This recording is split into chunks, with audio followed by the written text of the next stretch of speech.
La deuxième des grosses choses que tu peux faire, c'est augmenter ta volonté. Donc la volonté, apparemment, on a un certain nombre de volontés dans la journée, et dès qu'on prend une décision, on l'utilise et elle se vide. Et apparemment, on peut entraîner cette volonté. Donc crois ça ou ne le crois pas. Moi, ce que je sais, c'est que dans la journée, plus je fais de choses, moins je me sens motivé pour faire d'autres choses. Et après, quand je fais certaines pauses, des fois ça remonte, ça dépend. Mais je sais qu'on peut perdre de la volonté pendant la journée. Et il y a plusieurs exercices qu'on peut faire dans différents domaines qui vont aider à améliorer la volonté dans d'autres domaines. Donc, la première chose, c'est de te brosser les dents avec la main opposée. Donc au lieu de te brosser les dents de la main gauche, brosse-les avec la main droite. Si tu es gaucher. Si tu es droitier, fais-le dans l'autre sens. La deuxième chose, c'est de te développer des mini-habitudes.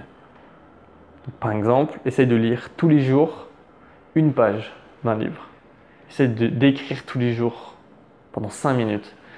Essaye de faire 5 abdos, 5 pompes, 5 squats tous les jours. Ça prend même pas une minute de faire 5 squats. Et si tu fais ça pendant 2 semaines, tu vas peut-être pouvoir augmenter. Ce qui est important, c'est la persistance. Si tu arrives à le faire sur un long terme, c'est plus mieux que de pouvoir le faire que de le faire une fois de temps en temps. C'est comme quand tu joues un instrument de musique. Tu progresses mieux si tu joues 10 minutes tous les jours que si tu joues 1 heure chaque samedi. Tu peux aussi faire un challenge qui est de prendre quelque chose que tu aimes vraiment.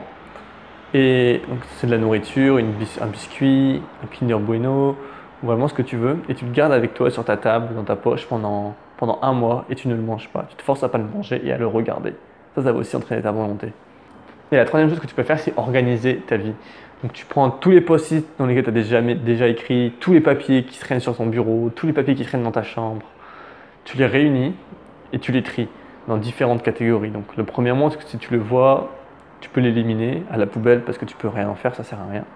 Tu peux aussi directement l'appliquer ou l'écrire quelque part. Ou tu peux aussi le mettre en incubation, je vais le faire un jour. Donc tu écris et ça peut correspondre par exemple une liste de films à regarder, de listes à lire, de lire un livre, des mots de passe, etc. Et moi ce que j'utilise c'est l'application Notion, donc Notion. C'est une superbe application que tu mets à avoir sur ton téléphone et sur ton ordinateur, dans laquelle tu peux vraiment tout classer, tout organiser.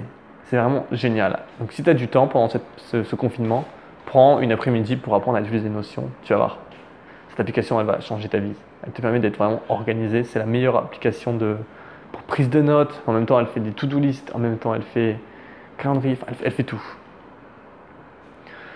Et après, ce que tu peux essayer de faire aussi, c'est de rassembler dans un gros dossier tous les documents que tu n'as jamais pris le temps de les rassembler. Donc dans un gros dossier que moi je l'appelle par exemple ID Doc. Donc c'est mon dossier d'identité dans lequel j'ai des photos d'identité, j'ai des photos de mon passeport, j'ai des photos de mes notes, j'ai des photos de lettres de motivation, j'ai des photos de lettres de recommandation, j'ai vraiment tout dans ce dossier. Donc si on me demande quelque chose, je vais juste au dossier et j'ouvre et je prends. Et ça me simplifie tellement la vie. Et j'ai ça sur OneDrive, donc sur un drive, qui me permet de l'avoir sur mon téléphone, sur mon ordinateur, où est-ce que je veux dans le monde. Donc ça c'est encore mieux. Donc merci d'avoir regardé cette vidéo, j'espère que ça t'aura aidé, que ça te permet de te rendre un peu plus compte de comment est-ce que tu peux utiliser le confinement. Donc si tu as aimé, même presse le like button, partage cette vidéo, abonne-toi, c'est vraiment important. N'hésite pas à commenter pour me donner ton avis sur cette vidéo. Et je te dis à bientôt dans une prochaine vidéo. Ciao.